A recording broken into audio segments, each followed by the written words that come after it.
What's up, people? Hotep Jesus. We back with another sharp conversation with Hotep Jesus. Sharp with an E. Shout out to Brody in the chat. Ken Thoreau, my mods holding me down. Much love, much appreciated. As some of you already know, I am a 4-time tech startup co-founder. Fourth company we acquired a stake in is deepfake, artificial intelligence deepfake company. I'm trying to put the Instagram influencer out of business, Instagram models out of business. So look out for more of that soon. If you go to briansharp.co, you could see all the projects I'm working on. Shut up, Freshie. Nobody asked you. Bitcoin, 16,000 this week. Wow. Coinbitsapp.com. Y'all know where to get the Bitcoin from. Buy Bitcoin from the Hoteps. Hotep's been told you. If you guys are dollar cost averaging since we launched this company, you're a happy camper right now. I know I'm a happy camper. Played gold this week. Got off a couple of option trades. Feeling good. Catching those trends. Even with the Biden announcement. Wazo AI, camera vision analytics, anything that passes in front of the camera, we can analyze and give you data on optimizing the retail and workspace. A little bit of security too. Might move into the farming space. And of course, Jiffitage, shout out to Simone, my co-founder at Jiffitage, empowering content creators by allowing them to snatch GIFs and videos directly from Twitter. You can also connect with the companies at the link in the links in the description box below. But without further ado, I don't know how it goes. But I got a crazy guest for y'all tonight. Some of y'all not ready. Some of y'all not familiar with this dude are just simply not ready. I'd like to introduce to you Hollywood, world-renowned film director, Sean Stone. What's up? Nice to have you with me tonight, Hotep, man. It's been it's been a minute, since I heard about you, and I'm very happy to be on your show. So thank you. How'd you hear about me? Well, through our mutual friend Amelia, Happiness Guru. Okay. Yes, oh, yeah? yes. What's she say about me? All good things. All positive stuff, that you just, that you're on that awakened tip. And, okay. As you know, I've been doing this work for a long time. And so I just love to see, people like yourself out there, educating the world. That's our job right now. Our mission right now is just keeping this great awakening going. Right. Yeah. Each one of us as the light that we have to hold down, our anchor, be that lighthouse for others. And then hopefully see more ignite along the way. And we end up with a whole sky full of stars. Yeah, hell yeah. How in the hell do you go from Hollywood director to like this red pill conspiracy theorist? Like, that's not supposed to happen. You're not supposed to be in Hollywood and do that. You're supposed to be following the program. I know I listened to some of your interviews, so I know you're Oliver Stone's son, and Oliver Stone is very awakened.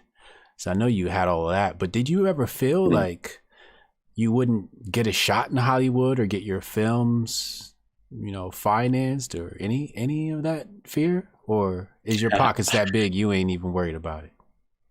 I mean, look, on the business front, integrity to me is what matters most. Hollywood itself, I don't know what Hollywood means, man. I've been around the business my whole life.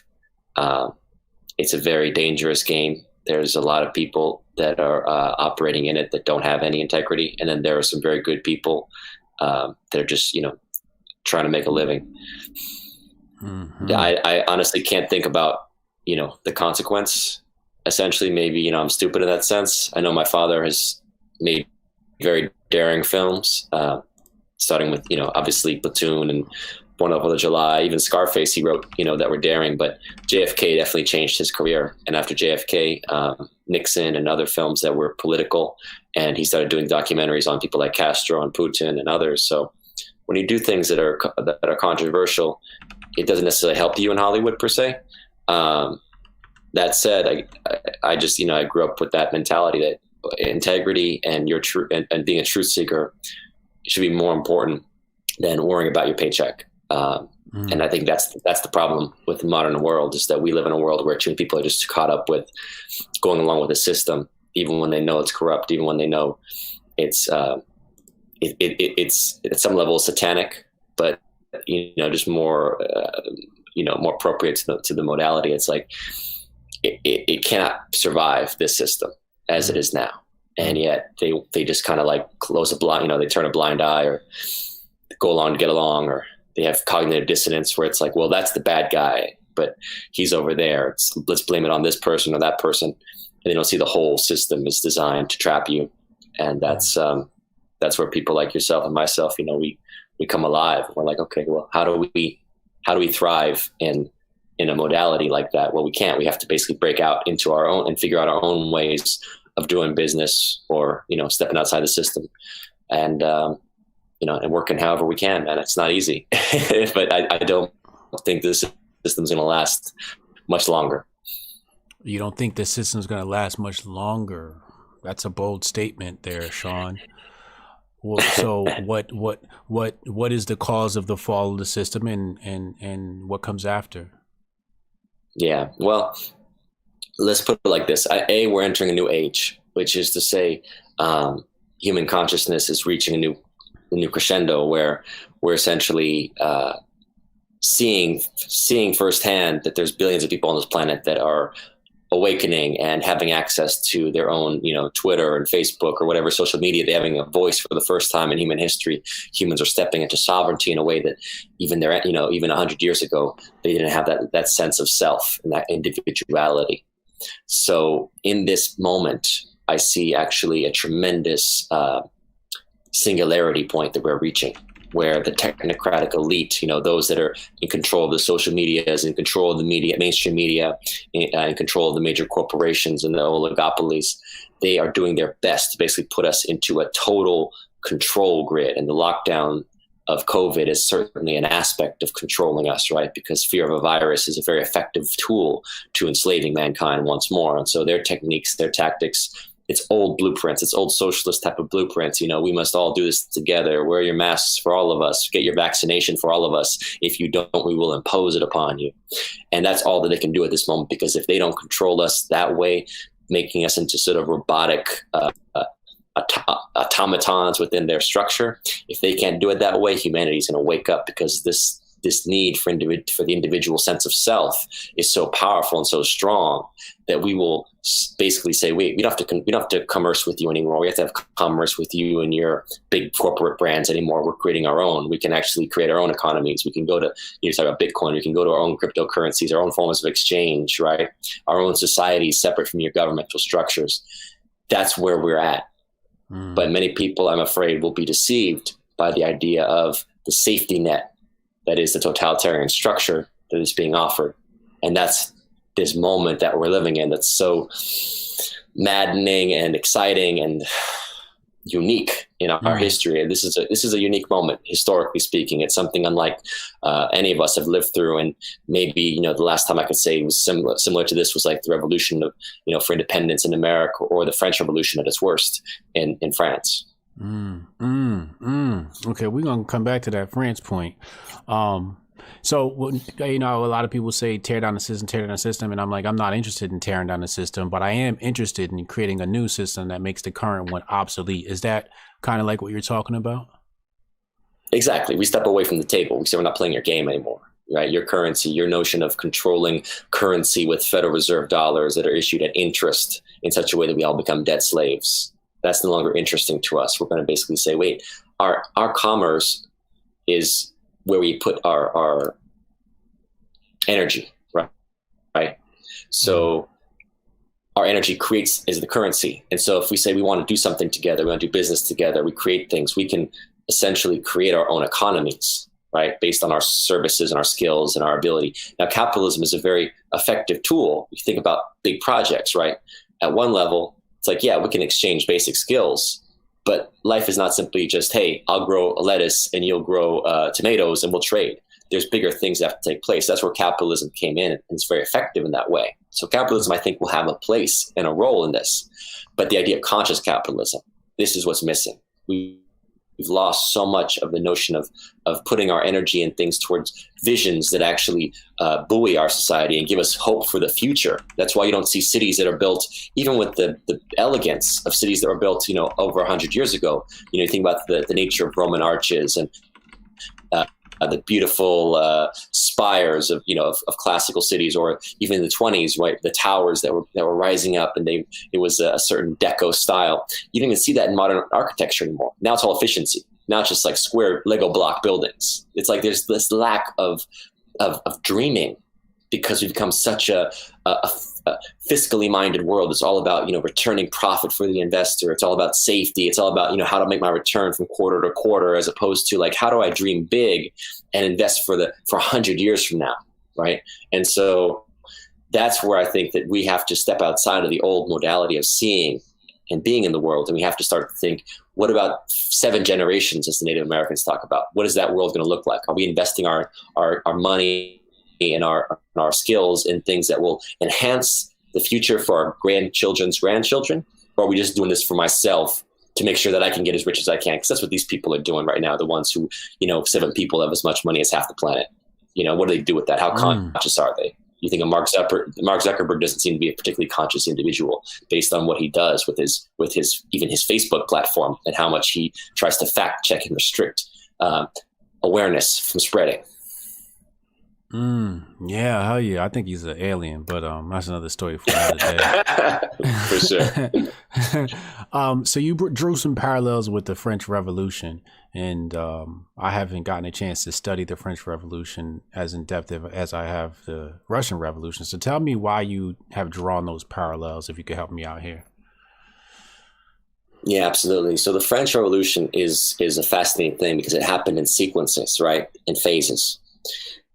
At its height, what it could have been is a replica of the American Revolution, in the sense that Lafayette, who had fought with the Americans here, right, and was close to Washington, and obviously the French had themselves been allies of us against the British, had understood the American Revolution at its best, essentially created a republic centered around the idea of a president, who in that case in France could have been the king, right, and the idea of a head of state who represents maybe, the executive branch, who essentially is in charge of the army, but essentially a separation of powers. This is what the French Revolution could have done. They could have gone that direction. Instead, the Jacobin terrorists, who in many modalities, you could say, yes, they're not just them, by the way, they weren't the originators of that concept of égalité, fraternité, equality and brotherhood. But they basically took this to the extreme, which was to execute the king, starting with the execution of the king and queen of France, right? And then taking that reign of terror even upon themselves, even to the notion of starting to cut off the heads of all your political enemies until you end up with a reign of terror that kills, upward of 40,000 people, some say 100,000 people. We're not exactly sure, right? But essentially this concept of absolute logic of control, the pathology of controlling the state, and everyone having to serve the state. The state becomes the king itself. The state becomes the supreme ruler of the society. Now, that ideology to me is kind of playing out now in a weird way, where it's like Trump has become the Louis XVI figure, right? So from the left perspective, it's like Trump is the epitome of everything wrong in America, which is absurd. But, we can get into that later, because obviously the guy's been in power for like 4 years, and literally, you're talking about systemic issues that have been here, since before even Biden was in office, and that's about 50 years now.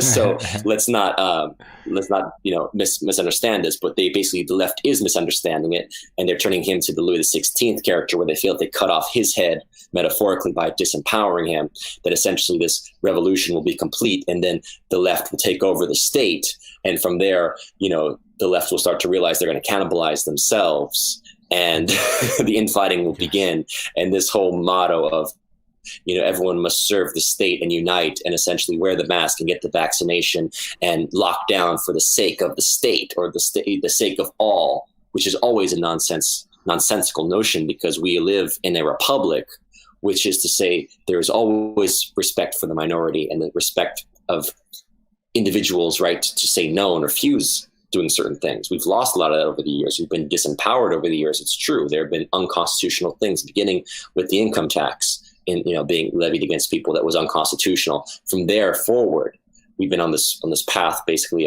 of usurping the powers from the people that were given to us by our Constitution, right? And the separation of powers and the power of the states having a say. All that has been taken away. But to me, this would be the be all end all of taking away our powers once we surrender our sovereignty over our body.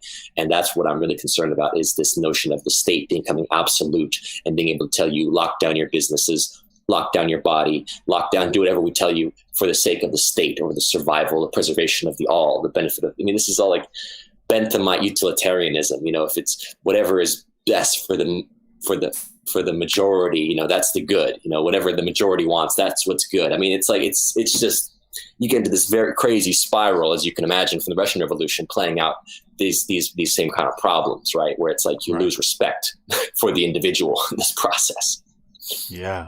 Yeah, damn. So in 2014, you had an interview, I think it was with Alex Jones, and in that interview, you mentioned the internet was going to start censoring people. And here we are. You called it. You literally called it. In 2014, you said they're going to start censoring people. How the hell did you know that was going to happen? I know you mentioned some things with the Berg meetings and whatnot, but go ahead. I did a short film. I should call it a documentary. I did a short film in 2008 called Singularity. And it's on Vimeo if people want to watch it. And it's 2008. I directed it, wrote and directed it. It's about a plague virus that spreads. And essentially our society goes into a complete surveillance state, right?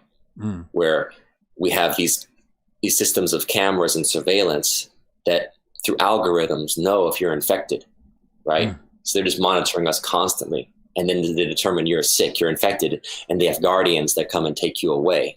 Now, what does that mean? You go and get into the gulag or you get killed. We don't really know, right? You just disappear because the algorithm says you're sick.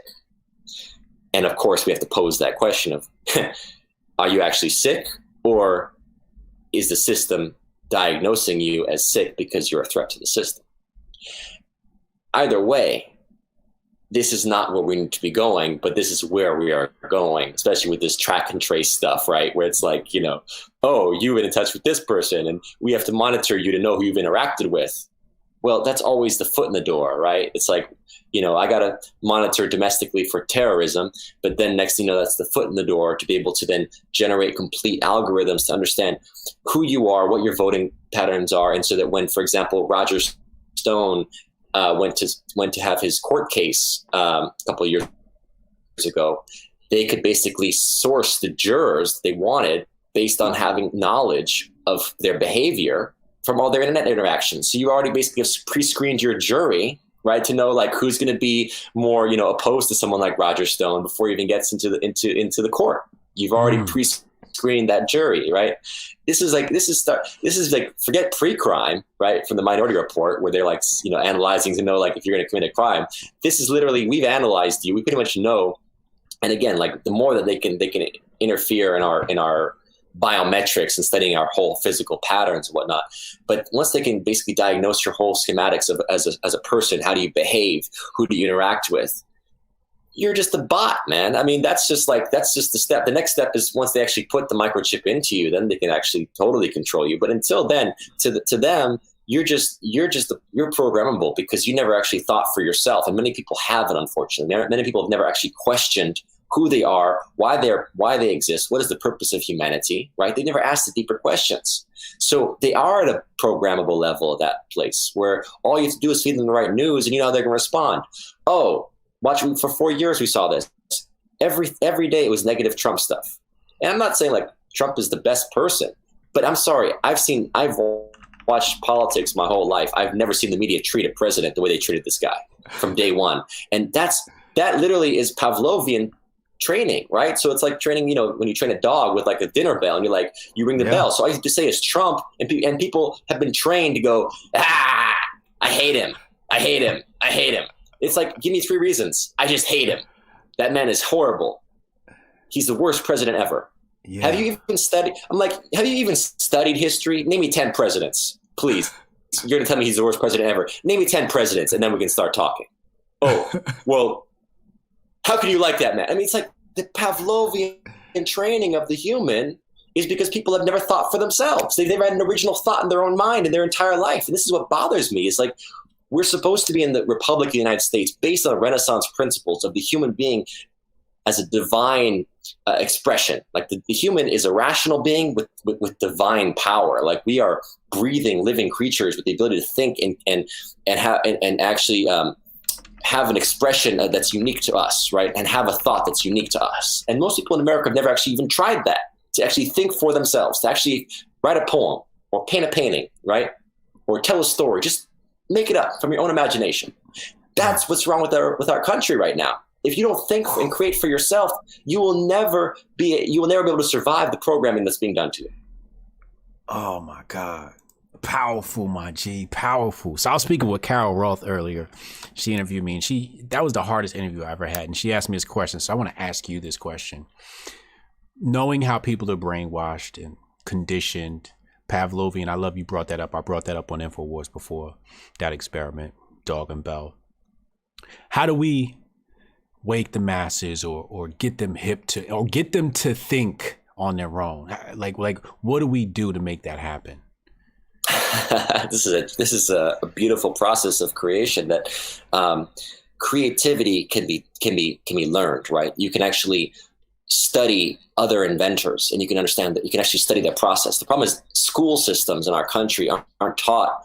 They don't teach you, how Leibniz discovered the calculus, for example. They don't go through the process, the steps, right, of, let's say, deconstructing geometry and actually start, or even, you name it, how Kepler understood his, the certain relationships between, I would say, astral bodies. It's like you have to actually go through scientific steps of what do we know? How do you, even the Pythagorean theorem, you take a square and you're like, okay, if these sides are even, right? And you start to go through it, and you can actually figure out the Pythagorean theorem by yourself. If you don't study that process, you just go to school and someone tells you Pythagorean theorem is a squared plus b squared equals c squared, right? Calculus is this. The stars have a relationship, to each other based on this gravitational equation.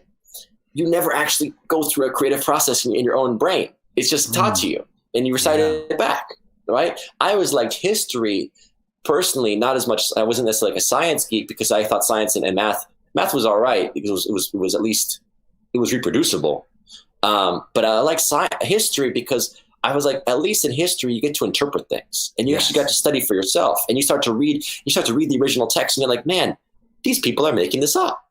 They don't have a fucking clue. I'm being real. You're start to dig into this stuff, and you're like, there's literally 3 books about the original sources about the Crusades. I'm just like, it's 3, but it's a very small amount, right? And you're like, people are just repeating stuff that they heard. There's very little, and then of course, the original court historians are paid for by the court, right? So the king is going to hire the historian to write the official history. So that's going to be questionable.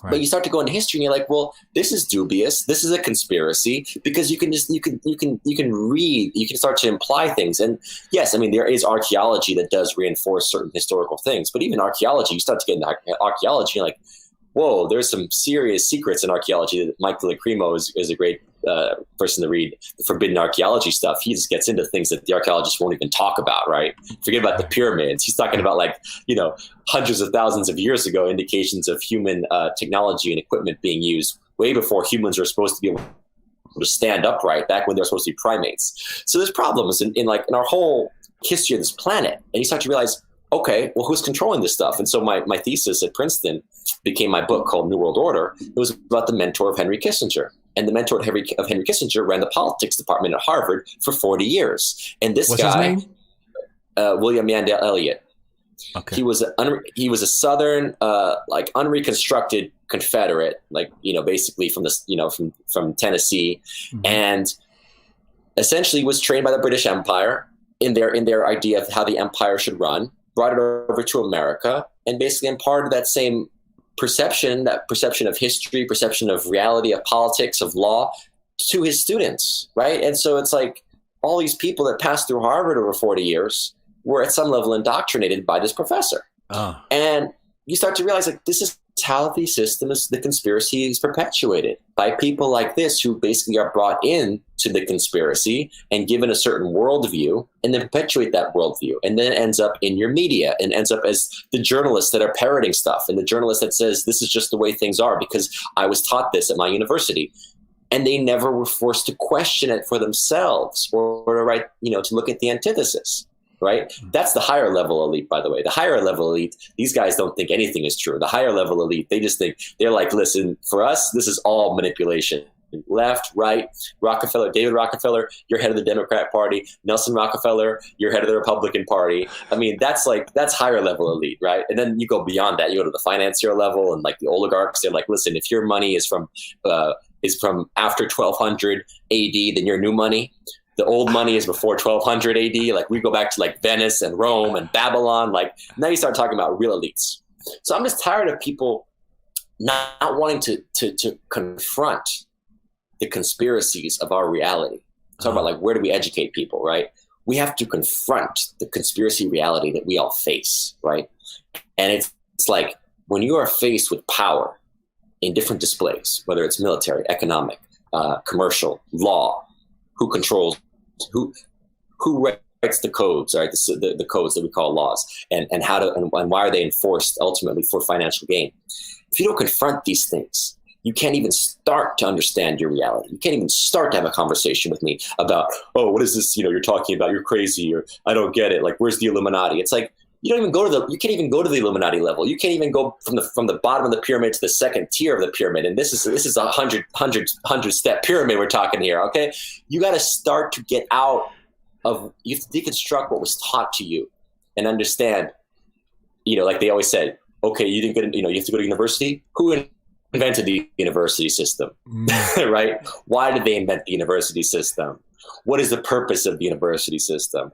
But most people don't want to go there. They just want to be like, listen, as long as I get my paycheck and this and that, and like pretty soon you won't get a paycheck unless you go along with vaccination scheme. You gotta conform with whatever they tell you because this New World Order stuff is rolling out fast, man. It's fast and hard. I mean, look at Europe. They're on, talking about lockdown, like Victoria and Australia, Europe. I mean, that's real. That's basically saying, we have the power, you don't. In America, we thought that we had the power as the people. That was what we were taught in our history books. But, it doesn't look that way, actually, when you really look around.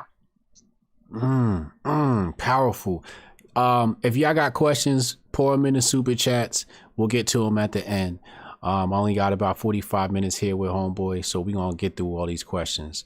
The censorship that's happening, is it out of fear of an awakening, or is it the sense of control and this is part of the plans, or is this a combination of all? What do you think? I think it's a combination of all. Yeah. I think that the internet has awakened so many people so fast that their plans had to be accelerated. And I think because their plans accelerated, they got sloppier than normal. I don't know if it's sloppy. Yeah, I mean, look, I pray that it's sloppy. I pray that their coup d'etat right now with the election is sloppy, right? I mean, because it's just so obvious. Anyone with a brain, I'm sorry, like is not biased. If you're biased and you're like, I want blue team to win no matter what, then of course you're gonna ignore it. But if you're fair, I watch sports games and I'm like, man, I love my team, but my team that's a bad call and I can't really feel good about it. That's my love of fairness. This election, I'm sorry, you can't tell me this is a fair election right now. It's not. It's not on the up and up. You sure about that, Sean? Why would you say that, Sean? Sound like a crazy conspiracy theorist. The problem with this, the FEC, even the federal election chairman said the same, though. He said there was fraud, but, the media won't print that. But the funny thing is, to me, the problem with this election is the fraud is so pervasive. I mean, it's like, where do you begin? I'm like, I don't even know how. Like, if you're a judge, you're going to sit there and go, you got dead people voting. Joe Lewis is voting in Pennsylvania. You got you got the GOP monitors being like banned from accessing some of the oversight areas. You got ballot drops at 3:30 in the morning, 100,000 plus ballot drops. You've got the Dominion software switching 6,000 votes that we know of in Michigan, and I'm sure that's just one county. So you can imagine Dominion is used in multiple states across many counties. See how many freaking counties has this flipped? Have they used the software to flip votes from Trump to Biden? And then you got the mail-in, which I know people that got 4 mail-ins. They're like I got 4 mail-ins in my apartment. 2 are for dead people. 1 is for the person that used to live here. I can go and drop all of these in the mail right now. It's like, where do you want to? If I was a judge, I would like, where do you want to? I would just be like, I would throw the whole thing out. I'd be like, listen, get your act together, throw the whole thing out. Make everyone go to the polls. You guys go to the grocery stores. If you don't go to the poll, you have to you have to have voter ID and drop it off in the ballot box or whatever with the voter ID. But I'm I would not even know where to start with the fraud because it's just so messy and pervasive. It's so ugly. I'm like, what do you do?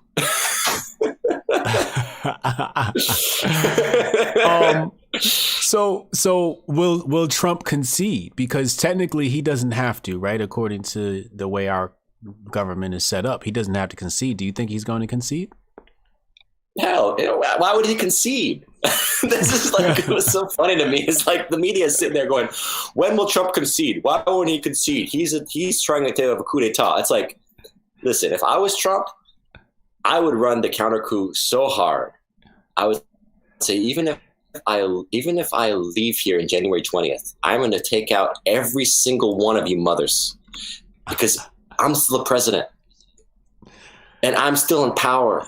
And I'm going to do everything possible to expose the underbelly of this disgusting Democratic Party that's completely controlled by the New Order agenda, by foreign money. I mean, I would expose every one of these people. I'm going to mic drop it on all of you. Here's the documents. Assange, you're out. You're pardoned. Snowden, you're pardoned. Come back here, wreck the mic on just rip it up on these fools, tear them apart. Let him have it. That's what I would do. There's no way he should concede, and he should fight these people to the end because these people are devils. I'm sorry if people want to smile just because, it's just Trump is just so aggressive and he's just so mean and he's so hateful. And I'm like, if you understood the swamp creatures that he's fighting, you would be hateful too. And I hate to put it like that because I'm not a hateful person. But when when you understand what these people are and what they have done, the satanic things that they have done. I mean, we're talking like Jeffrey Epstein is like the tip of the iceberg. Okay. And I mean, I'm sorry, the Joe Biden sniffing little girls and touching little girls in camera. That's just what's on camera. Okay. Without Joe Biden, the racist saying, I don't want my kids going to school, jungle school with black kids. What if the Joe Biden that's the author of crime laws, anti-drug laws that incarcerated many black men across this country? How about the Joe Biden that wrote the Security Act, the anti-terrorism bill after Oklahoma City that was the basis for the Patriot Act, and he bragged about it. He said, they took my bill, they turned it into the Patriot Act. Ha ha! Bravo, Joe. How about Joe Biden, the architect of the Iraq War? Joe Biden, who was the advocate of the Yugoslav War, saying how he was so happy they should bomb Belgrade, they should bomb the bridges, they should terrorize the city, basically terror bomb the city. That's your Joe Biden, the old man that doesn't remember. I'm sure he doesn't remember half that stuff now, or 3/4 of that stuff. So everything is fine and dandy. But no, I'm tired of this nonsense. Okay, these people are not good people. We got to stop treating them like they are. The Kamala Harris, who doesn't have a spine, and when Tulsi Gabbard went after her, Tulsi Gabbard, there's an actual patriot. I like Tulsi. She's got some character. Why didn't he bring her on board? Because Joe's a swamp creature, not the Swamp Thing. I like the Swamp Thing. Joe is a swamp creature, and anyone who supports him, I don't care if it's my own family. I tell them the same thing, and I say, shame on you. What's crazy to me is, I say, all right, fine. You want to vote for this guy. You want to vote for Creepy Joe. Fine. The thing I find crazy is they look at me like I'm the bad guy because I don't want to vote for him. And I'm like, yo, relax. Relax. That's what's insane to me. You ain't black. That's what he would say. You ain't black. Right. That's literally his own words. I mean, if Trump said that, he would be racist. Yes. Would he not? He would have never been able to live that down. That's pretty insulting to me. No, dude. Never. Are you serious? I was like, yo, how's this not racist? Because these people are living in a false matrix reality that has nothing to do with the real world. There is no consequence to these people. They literally are satanic. Like, I'm talking about the deep state. They're actual Satanists. And I'm not saying it like, oh, well, they dress up in black and they go worship the Bohemian Grove owl. I'm saying like their policies are killing people and they have no issue with that deliberately. You know, Trump's the first president that's started a new war in my lifetime. And yet he's the warmonger and he's the crazy one, the hateful one. There's some cognitive dissonance going on in our psychology. And the sad thing is Americans are at this level of not being able to just see basic things, like basic. It's like they think politeness is more important than what you do. Like you can be polite and then go molest little kids because, hey, that's just done behind closed doors. We don't have to know about that. That's sick. That is sick in our society. That's literally how many people think. They literally go, I don't want to know about it. Don't tell me. As long as I don't know it. He's such a nice man. I'm just like, I've had it. I've had it with these people. Literally, I'm like, you are, at this point, you're voting for that. You're giving your energy to that. You are complicit in that. In anything that he represents as far as that deep state 47 years of representing us and doing what exactly. And you don't give them any room for ignorance? No excuse? Yeah. Do you give these people, because some people you just find ignorant? Listen, I put it like this. We as a country have got to wake up because this country has to stand. If we don't keep our freedom, and I'm sorry, it wasn't ignorance. Biden said that he was in favor of European style lockdowns in this country. He said, wear a mask. I'm going to have a national mandate. He said he was in favor of forced vaccination. You cannot be an American and say that because this is your body. If he said I was not in favor of abortion, people would have outrage. Yes. But at least the abortion issue, you can still go to the states, right? Even if the Supreme Court overturned it, it would go back to the states, which would mean with the states would have protection. But with the vaccine and the lockdowns and the masks, they don't want it to be a state's issue. They want to try to have a national mandate. That would be like if they said, we're going to force abortions on all of you. I mean, that's like Chinese, right? When the one child policy kind of stuff, right? Yeah. That's not okay. Give us that freedom over our bodies to decide our fate. Because if you don't have freedom over your body, you can't have freedom over your mind. It doesn't work. Once your body is co-opted, once your body is taken control of, your mind is affected. That's why people say, you want to think right, eat right. Right? Right. So be careful what you put in your body. So I want to be careful what I put in my food. And I want to be careful what kind of injections I put in my body. And I sure as hell don't want to be told to wear a muzzle called a mask because someone feels safer. Wear a face shield if you're worried about my spit. Because it's not my breath. My oxygen is going to be shared with you regardless. So let's stop with that whole nonsense that, you know, you're blocking my oxygen from getting to you because my oxygen, we're sharing this oxygen. Yeah. You know, it's funny. This is not okay, man. You know, it's funny. I was on the internet, Twitter, and I saw the black blue checks. I call them blue check Negroes. And these privileged individuals were advocating for a lockdown. They were like before, like even government even really got into it, you know, just last week, they said, oh, you know, this week, we need a lockdown. The people are asking for this. Black people are asking for this. The people are asking for a lockdown. How does the brainwashing get that far to where you're asking the state to take control of people? Because they've been told for so long. They've been brainwashed for so long, for 4 years. Donald Trump's the bad guy. He's a Russian puppet. They impeached him. They ridiculed him. Every day he said everything he said was a lie. Meanwhile, every politician I know is a paid liar. I'm sure Trump has lied, but at least he's not scripted when he lies. He's scripted when he's unscripted when he speaks, which I admire and appreciate much more, which is much more authentic than any politician ever seen. But they said, this guy's the evil. So when COVID comes and they make up these numbers about 200,000 plus people dead, when in fact we know that the CDC acknowledged only 6% only had COVID, which is a much lower number than 200,000, do the math. But the idea that Trump was supposed to lock down the country. Now, again, that's not the president's prerogative. That's not his prerogative. That's ultimately, at any level, it's up to the state.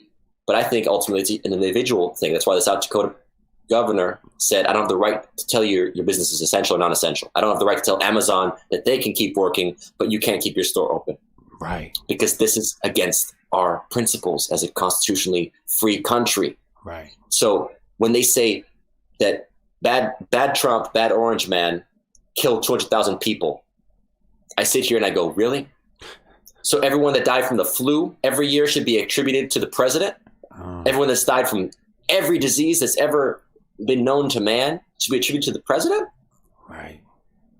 And what are the ages we're talking about here? We're not talking about young people dying from a pandemic. You know, the average age I heard in Italy of people dying was like 84 from the COVID, which apparently is older than the actual average death age, which is 82. So, I mean, what are we actually doing here? You are actually doing something that's insane to humanity, to civilization, which is to lock up the entire global economy for people that are over 70 years old, who are most susceptible, and even them are about 95% survival, if you believe COVID is the sole killer, which we know it's not because there's comorbidities involved. So we've locked up the entire economy, where half the planet is under the age of 30, which means they're more likely to be struck by lightning than killed by COVID. But the real agenda is simple: global economic reset. Because when they strangle the economy, they strangle the economy, they shut us down, they basically put everyone at some level on the dole in waiting of receivership. Then they come with their blue wave, Biden to the rescue. Okay, I've got the vaccine that Trump developed, and we're going to mandate it. So if you want money, you got to get the vaccination. You want to travel? You got to get the vaccination. You want to go to the movies? Vaccination. Tickets, I heard event ticket master. We're going to make sure you're vaccinated. Yeah. This is insane. And every American that knows the Constitution, that knows the history of this country, should be ashamed of themselves. I'm sorry. This is not what America is about. We're not about imposing someone else's scheme upon you and injecting someone's vaccination into you. We shouldn't even know all the elements that are involved in that vaccination. It's not just the dead, the dead virus. There's heavy metals. There could be nanochips. There are all kinds of things that affect your system. So I have the right to say no. And if you believe that the vaccine protects you, then you have every right to protect yourself. But if it protects you, why do I need to get the vaccine for your sake? See, that's the conundrum they can't answer, because it's like, well, there's a possibility it doesn't work, in which case you're going to infect me. It's like, yes, the same possibility you take the flu shot every year and you still get the flu. So let's stop with this nonsense. It's not about the flu shot. It's about imposing your will over mine. And this is not American. Oh my God. You mentioned socialism earlier, and I'm just going to be last question for me, and then I'm going to let the audience ask their questions. Why'd you bring up socialism? What's your problem with socialism? As a theory, I think socialism has some powerful applications, in the sense that, for example, on the premise of the UBI, universal basic income, I have no fundamental problem with the UBI. I have a problem when it's basically the UBI is a base by which the authoritarian state can basically implement their own program. So they can say, listen, in order to get the UBI, you can't post on Facebook these conspiracy theories. You can't post, you can't travel here without a vaccination, right? You want to receive the UBI, you have to play by our rules. You see, that's my issue. So the socialist scheme, as far as like the idea of certain things which are meant to like help all people, I can agree with. The problem is the authoritarian nature by which these things are then adopted, and I said implemented, through an authoritarian schematic, and the state ultimately owns everything in this regard. Now, I think ideally we can move as humans to the notion of none of us having property, for example, the idea of commonwealth and sharing. But I don't know that we're there yet with a planet of 7 billion people, and many of whom are just waking up to the individuality. It's like we have to learn to live together first. And ultimately, I do think that there is a potentiality as more enlightened souls to go towards more of an anarchic state, right? Or would be an anarchic state, right? The idea of just like everything is communal, but it has to be free will and has to be given by our own free will. And I see a lot of this is being implemented against our free will, actually in opposition to our free will. Yes. So people ask me, what is socialism? I usually succinctly define it as centralization of power, because in order to do some of the things that they propose to do, that's exactly what you need to do. Right. Let's go ahead and get into some super chats here, and I'm gonna let Sean go. Sir Bubba Hotep 499, thank you. He said, Sean Stone, thanks for coming on the show. While you were filming Conspiracy Theory Season 3, did you ever see a human Z in real life? Oh man. You look at, man, that's funny. I love that how specific that was. They knew that I was on season 3 of Conspiracy Theory, but no, I have not seen a human Z. Yeah, I wouldn't even know. Maybe I did. Some of these humans walking around might be human Z's. that would explain a lot. That would explain everything. Let's see what we got here. Chad Lemoyne, what up, Chad? He said, how much of the problem can be directly traced back to fiat currency replacing true value-based trade? Much of what drives the profit motive and Lightspeed ROI expectations comes from the fiat being controlled and diluted. Absolutely. I think just about all economic policies and problems derive from that, right? Where you're basically in perpetual debt. Because as people don't understand, when you issue money at interest, which is like basically fiat, right? So it's like the central bank prints the money and then lends it essentially to the US government at interest. They print $1, but you now owe them $1.10, for example, right? Or $1.05. So you're in perpetual debt as a result. Right. I look at it like this. The problem of our reality is that at one time, there was such a system, I believe, based on honor and integrity. And that was a system by which our character mattered. So if let's say I have certain character, people recognize me as such, they would want to work with me because of my character, and they would see my strengths and weaknesses, and we would work based on my strengths and my strengths, and then you have your strengths, and we augment and help each other, reinforce each other in our work. As soon as something alien to this planet came, which I would say is money, or maybe it really was aliens, essentially this idea that they were ugly, lazy, mean creatures that no one wanted to work with or for. So how do you mask that? Let me create this thing called money, so that even though I'm ugly and mean and no one likes me, like Harvey Weinstein, people will do my bidding because I have this thing called money. So as a result, we, over the course of centuries, lost all conception of the honor, integrity, character-based model of economics that we as free humans were supposed to have. Powerful. Sir Bubba Hotep said, asking for my girlfriend, what are your opinions on mask wearing? When should we stop? And what are the long-term effects going to be on today's youth? Oh my God, I'm so sad when I see kids, man. I see people riding around on bicycles with just riding around with the mask on. A little kid, like 4 years old with the mask on in the back. And I'm like, that's child abuse, man. It's disgusting to me. I'm sorry. It's just like, you have to realize that not only are you potentially depriving that child of oxygen for long periods of time, which can affect the brain, you are conditioning them to be antisocial, to be fearful, right? And to be suppliant, right? To essentially, my will doesn't matter. I don't have no individual sense of, what I need. It's just all that matters is everyone else. When should you wear a mask? Look, if you're with someone that's elderly and it's a situation where they're asking, for courtesy and you feel like that's the appropriate thing to do, I respect that. I don't think it's healthy. I don't think it's particularly going to save them from the COVID virus. But I'm not an expert, so I'm not going to say that like never wear the mask, because to me, it's not about that. It's about the fact that like a state or property can tell you you have to. That's my issue. So if we simply had the sense of civility and respect for the individual to say, if you feel comfortable with the mask, wear the mask, right? If you feel it protects you, wear the mask and the face shield, man. Do everything you need. Wear an astronaut suit. Do you. We've lost that. That's what scares me.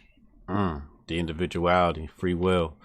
Zbigniew Brzezinski's book, Between Two Ages, written in 1970, is a crazy read in 2020. Shout out to Sean Stowe for coming on, Hotep and Bill. Thank you, Ken. I'm going to have to pick up that book. Ken, remind me tomorrow at the Mogul Summit to pick up that book. Chris Black, he said, I really thought the pervert behavior would have woke people up, but I guess not. That media got the hammer. Yeah, true indeed. Sean M. asked, should we keep our social media and try to keep waking people up, or delete our accounts? I have mine still going, but I'm not like, I guess I'm more on Instagram, but I'm definitely looking towards the future of like Parler and alternatives to, to the big corporation, Facebook, Instagram, Twitter platforms. Okay. Parler's control ops. You didn't hear that from me though. I don't doubt that. I'm saying, but like the future of alternate platforms, and I think we should create our own, our own conscious platforms. You ever tried out Gab? Don't know it. See, they robbed us, man. We had Gab. Andrew Torba had Gab, and they created that app you just mentioned to rival him. But he was on top of this before anybody. And he created that for free speech before anybody thought about doing this stuff. GAB, check it out, man. Gab.com. And they banned him from the Apple App Store, Google, the Stripe, and he's having to do everything through crypto right now. That's how you know he was super dangerous. John Lindley, yes. $20 super chat. Chad Lemoyne said the Rona response is real life among us. Real talk. Yeah, that's exactly what we're living among us. Yeah. They live, man. Word. Sean, thank you very much for coming on, man. Great chat. And anytime you want to chat, you know what I mean? I'm here. Hit me up, bro. And I'm going to check out some of your stuff after I appreciate it. Bless up, bro. Yeah, for sure. New World Order, the book about Eliot, who actually mentored Brzezinski as well at Harvard. So you'll appreciate this book. Who you wrote that? That's the one I wrote. New World Order. New World Order by Sean Stone. All right, it's on Amazon. Yes, it's about to be at my house in the next few days. Beautiful. My guy. Thank you, man. All right, bro. See you later, man. All right, peace, brother. Thank you. Wow. Woo. I was smoking hot. That interview was smoking hot. Not everybody ready for that type of wokeness. Not everybody ready for that type of wokeness. Man, I'm gonna have to play that one back. There's a couple of clips in there too. If y'all find some clips, do me a favor, take them clips and repost them online, because there's a couple of clips in there. It's a couple of sound bites that gotta hit the social medias. I'm Hotep Jesus, aka Brian Sharp. This has been another Sharp conversation. Get with me, briansharp.co, BRYANSHARPE. Shout out to the homies, Steph Colonel's in the building. Mogul Summit, I'll see you at the Mogul Summit tomorrow. Anybody interested in joining our group of entrepreneurs in our focus session of great minds, that link is in the description box below. Or you can go to briansharp.co/summit. Brian with the Y, Sharp with the E. Thank you for tuning in. This will be up on Apple Podcasts and Spotify and SoundCloud in the coming days or so. So look out for it there, and please leave a positive review. I appreciate y'all. Love y'all. Hotep.